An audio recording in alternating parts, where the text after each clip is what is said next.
All right, integrated Math 1 students, this is the last video of the week. We're still talking about exponential growth and decay, but now we're looking at the actual equations.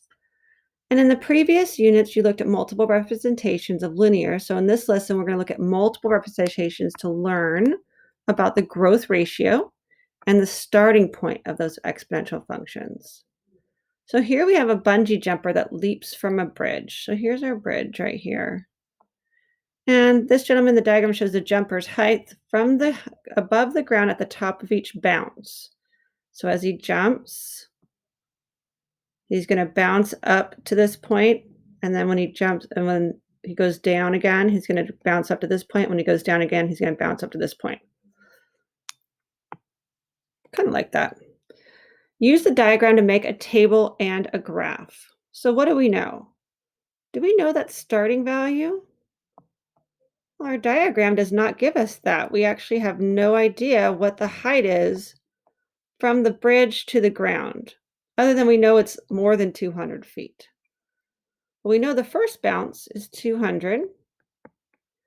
Our second bounce is 80. And our third bounce is 32 feet.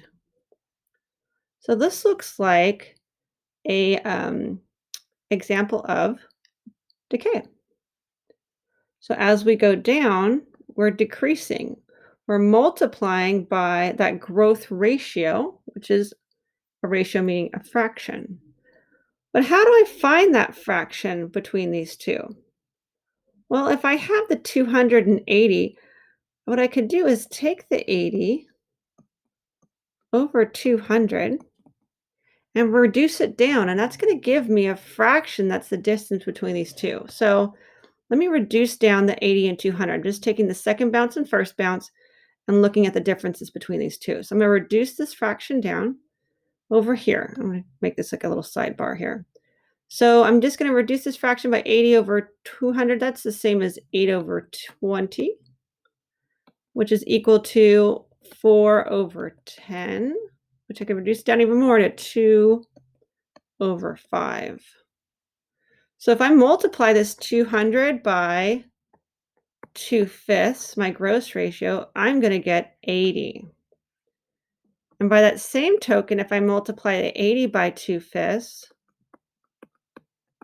I will get 32. Now you can do that same trick with 32 over 80. So let me write that over here. Let's see if we get the same fraction. Okay, so if we divide both of these by 8, we get 4 over 10. And yep, 2 over 5. So these two are the same. So that is my growth ratio. But now I want to find what's above ground here. How do I get over here? Well, I'm going to undo this. By multiplying going in this direction, I'm going to divide going in this direction. I'm going to divide by 2/5. And you can use the decimal form if you want to, which is the same as 0.4. Sorry, I'm kind of writing on the graph here. If you multiply 200 by 0.4 or divide 200 by 0.4, you're going to get the height above ground. And you'll know that it's the correct answer because it should be above 200. It should be a number that is above 200. So then you're going to be asked some questions. Well, again, we were asked what the growth ratio is for this problem, which we just determined over here was 2/5. And then how do we use that growth ratio to determine the height? Well, we're going to do the opposite of multiplying.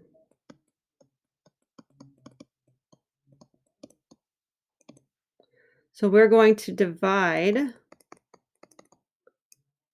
200 by 0.4.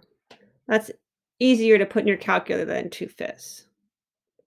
And then you'll get your answer. And then it asks, use the pattern table to write an equation for the height of that bungee jumper above the ground after X bounces.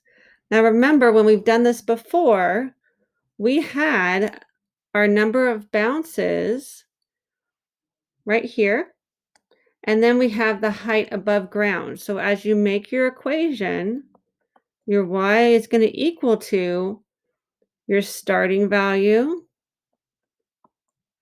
your multiplier or growth ratio, and then your number of bounces.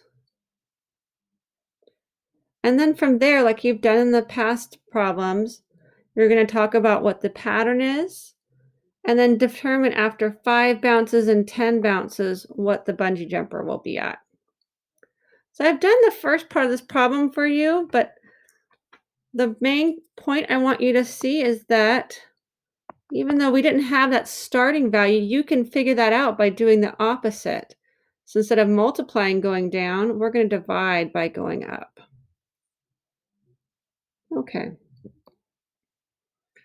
The next part of your activity is you're going to look at the form of y is equal to a times b to the x and talk about what each of those letters represent. And again, look at what we did up here for reference.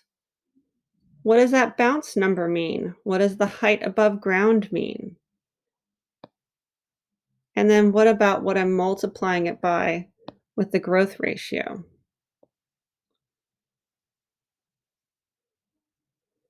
So again, we have a similar problem. And again, you're going to be trying to figure out how to find what this ratio is.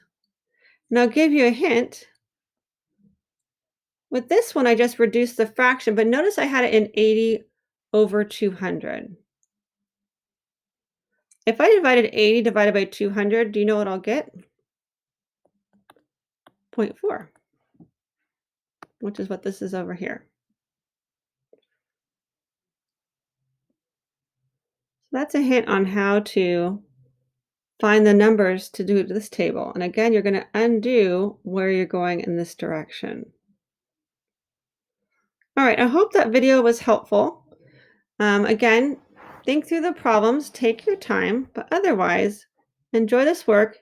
And remember to ask the teacher questions if you have any, if you need any extra explanation. And use that Desmos calculator when you're calculating those exponents.